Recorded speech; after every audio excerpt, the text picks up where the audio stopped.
welcome to Crime Time 911. So, for those of you like myself who were born in the 80s, you grew up in the 80s, you know that life back then was more laid back. Small children, as little as 4, 5, 6 years old could go outside and play basically unsupervised. I used to do it. I remember, maybe not quite that young, but, I would go out and play with my cousins. We would run around outside, ride bikes, all the things. Our parents weren't like right there watching us the whole time.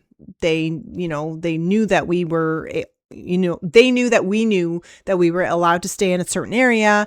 Of course, they would check on us every once in a while, but it wasn't like it is today where you have to worry as much. And there seems to be more threats today than there ever was. This world is becoming really dangerous. So this next story takes place back in 1984.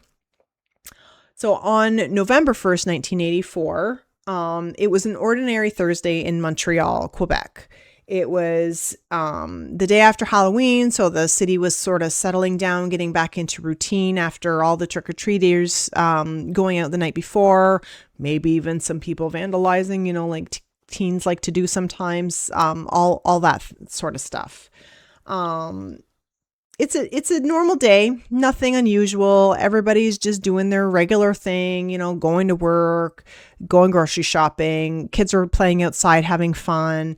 All the things that, normally would happen, in the day-to-day life. However, by sundown, everything changes.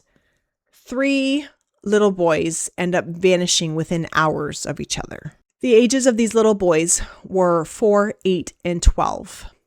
So that's pretty scary in itself, especially the 4-year-old.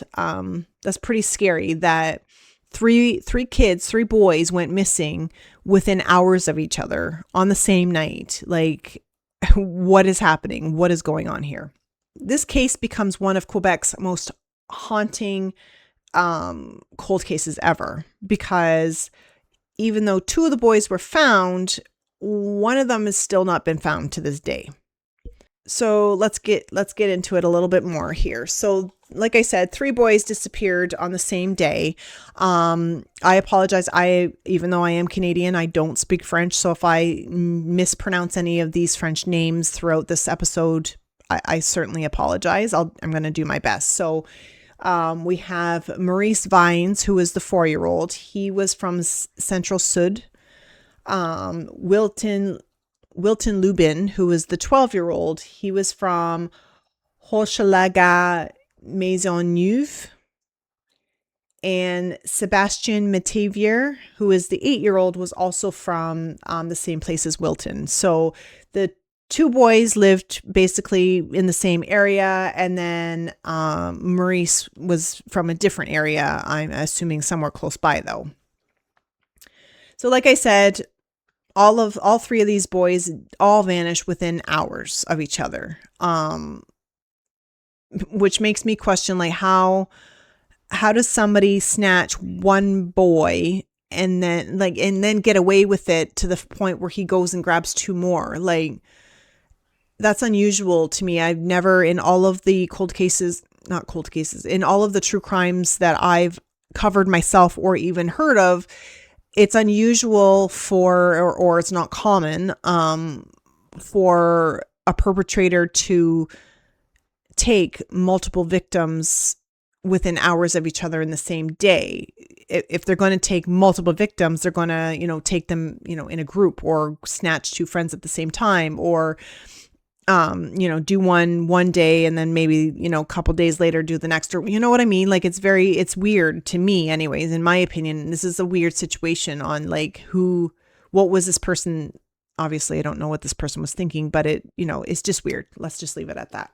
So like I said, Sebastian and Wilton were from the same area. It's reported that those 2 boys were actually out playing together on November 1st. So there we have it. So, Maurice is off, the 4-year-old, playing, in his neighborhood. I don't know if he was playing alone or if he was with a friend. And then, however many hours later, Sebastian and Wilton are outside playing and they get taken by supposedly the same person.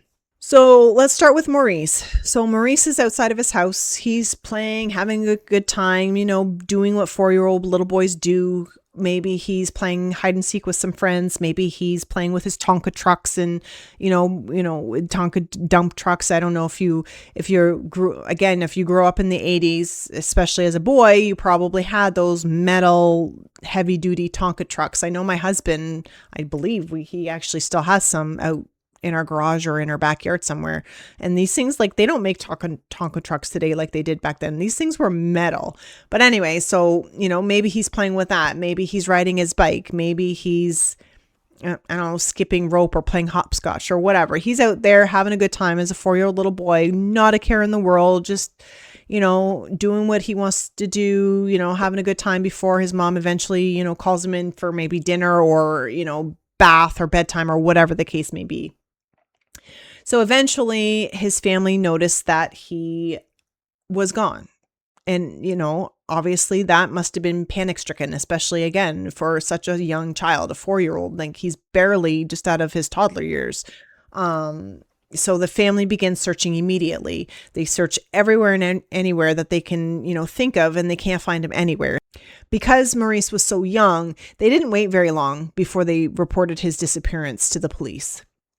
Naturally, I would probably do it the minute I realized that my kid was gone. Better to be safe than sorry, right? So then moving on to Wilton and Sebastian, they were last seen playing together, doing what an 8-year-old and a 12-year-old boy do, probably similar things than what the 4-year-old would do, possibly riding bikes together. Maybe they were playing basketball. Maybe they were, playing baseball or throwing, playing catcher, whatever it is that they do, that 8 and 12-year-old little boys do. They were just out again, having a good time. So eventually the parents of both these boys, Wilton and Sebastian, realize, wait a minute, our kids aren't home yet. They haven't come home at all. As for Sebastian, he actually didn't return home from church. So I guess he went to like a church thing. And I'm guessing he would have ran into Wilton on the way home, got distracted, playing with Wilton, and then, both boys disappear. So once the parents realize, wait a minute, our kids are missing, they go out separately and they start doing the same thing as Maurice's parents. They start looking around, they start searching, they contact the authorities almost right away as well, because even though they're older, they're still quite young. So, they want to make sure that the police are involved in that, they can have as much help in locating their children as they possibly could have, right? However, the initial police response was actually quite disappointing. They didn't treat any of these incidences as abductions at first. They assumed that they were all runaways. Really? Like, maybe the 12-year-old and 8-year-old, maybe, but a 4-year-old, I don't know any 4-year-olds that are going to run away. Like, no way. I can't imagine it. And, maybe they might threaten it. Like, oh, I'm not allowed to have ice cream before dinner, so I'm going to run away. They're not going to do it. They're 4. Like, I'm lost for words. Like, this is incredible. It's disgusting. I can't even believe that, the police would even think about that at such a young age. That's insane. So that basically gives the perpetrator that much more time to do whatever it is that he's going to do with these boys, because the police aren't believing that these boys are actually abducted, that they're actually in danger. They just think, they've run off, whatever, they'll be back. That's a bunch of BS in my mind, honestly. That's Anyway, so to go along with the fact that the police don't want to, treat it as an abduction, they want to just believe that they're runaways, there was no immediate media alerts either. Now, I don't know how much media alerts would have happened back then. Probably, I guess, just the standard news reporter saying, look out for this missing child and give the description, maybe show a picture. But none of that had happened right away or as fast as it should have. There was also no connection made early in the disappearances of all three boys. So nobody thought, well, I guess the families probably didn't know that the other boys had been missing at the time because there was no media coverage. But wouldn't the police be like, hey, we've got three young boys disappearing within a couple of hours of each other. Doesn't this seem a little weird? Like, isn't this something that maybe we should look into a little bit more? Like, that would be my thought process if I was a police officer. That would 100% be my thought process. In later reports, it said that the investigation was very, very slow and poorly executed, which I 100% agree. From everything that I've already just said, I'm still in disbelief. Because they weren't getting much of a police response, the families and neighbors decided to go search themselves. So they started conducting searches of alleys, parks, stairwells, anywhere and everywhere that they can think that, one of three young boys would be if they, were playing hide and seek or wanting to hide from their parents or, ran off because they were scared, right? They started knocking on doors. They started asking questions to the neighbors. They started asking people on the street, have you seen these boys? Eventually, they would contact the media when the police didn't, basically. So when they realized the police weren't going to do anything to contact the media, the parents said, you know what? We're going to do it then. If the police aren't going to do their job, we're going to contact the media. We're going to tell the media that our children are missing and that, give them the description, give them the pictures, do all the things that we need to do to get our boys' faces out there in hopes that somebody will see them and recognize them and hopefully bring them home safely. So with all of this going on, eventually that pressure kind of forces police into helping with the investigation at that point, which is sickening to me. Absolutely sickening. I can't even believe that, I get it. Back in the 80s, it was a different time, but I don't think it's justified that they didn't respond until the parents basically, I'm assuming I would have told, like, if I was the parents, I would have told the media that the police were not doing anything, that they thought that, my 4-year-old was a runaway. Like, come on. Give your head a shake. So eventually, within a few days of the disappearances, Maurice Vine's body would be discovered. So that's a pretty sad outcome. And I'm sure that his parents were devastated. I know I definitely would be. And you know what? I'd be even more furious at the police because, maybe if they had acted faster, perhaps Maurice could have been located, faster. Maybe he could have been saved. But because the police refused to, alert the media and get their presence out there, potentially this could be why Maurice was not found alive. I know in most cases, with child abductions, they're usually not alive past, an hour or two at most. They're usually unalived fairly quickly. So maybe, the lack of police cooperation might not have made a difference. Maybe, but you can't help but wonder. That would be my first thought as a parent. You know what I mean? Like, you can't help but wonder. So within a few weeks after November 1st, when these boys disappeared, Wilton's body would be found. They were both confirmed that they were intentionally unalived. So, it wasn't an accident. This was intentionally done by somebody. However, Sebastian was never found to this day. So Sebastian is still out there somewhere.